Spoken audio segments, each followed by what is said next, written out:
Yeah. Alrighty, so now we'll do a little of the anatomy on the cat. Of course, some of the stuff's silly. You got the nostrils, you got the teeth, that sort of thing. But here, if you look at the palate, here's a palate. If you push on it and it doesn't give, that's got bone behind it. That's a hard palate. When you get back here, it gets kind of squishy. That's, of course, soft palate. Now, I'll close his mouth up for a minute. Here are the airways.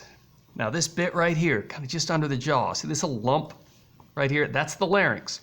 Now, the parts you need to know. See this kind of shiny shield-shaped bit right here? That's the thyroid cartilage on the cat. The cricoid cartilage is right here. It's feels like a thick ring or something at the anterior end here. So that's the cricoid cartilage. That's the thyroid cartilage. And now I've opened the mouth and cut the jaw, and you can see way up above the soft palate in the cat. I'll pull it out here. Cat's positioned a little differently than a person's. We kind of have a descended larynx. There we go. See that little flap right there? That's the epiglottis. It's open when you're breathing. When you swallow, it goes gloop and closes that thing up. So epiglottis you'll see from this end. Epiglottis there. Soft palate, hard palate. Close this up. Thyroid cartilage, cricoid cartilage is right here. And then the rest of this, it looks like a vacuum cleaner hose. That's a trachea. We'll follow it down, follow it down. The heart and blood vessels have been removed. Here's the end of the trachea. See it branches? This branch going to the left and this one to the right. Those are the primary bronchi. These are the lobes of the lung.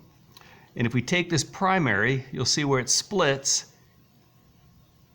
here into a secondary bronchi. These go to each lobe. Now the cat has more lobes than a human, but there's a secondary here, into each of these lobes. Now this one, the lung tissue has been removed. So if we follow this secondary bronchi in, we'll be able to see really tiny tertiary bronchi. See that little tube splitting up there? That's a tertiary bronchus. There's one right there. That's a little tertiary bronchi right there. See that little light bit there? Like, they get smaller than this, and they're called bronchioles past this point, but we can't really find them in the cat. They get too tiny. So you got trachea, primary bronchus, secondary bronchus going into a lobe, and then within the lobe, these little tertiary bronchi branch out. These, of course, are the lobes of the lungs. Now, there's serous membranes here as well. Lining the chest is a parietal pleura, and the outer layer of the lung physically attached to it, that's the visceral pleura. So those are your serous membranes associated with the lungs. And then this dome-shaped sheet of skeletal muscle, that's the diaphragm. Of course, you can still see intercostal muscles. Let's see, I think, that's about it on the cat. It's not too bad. All right, I think that's it.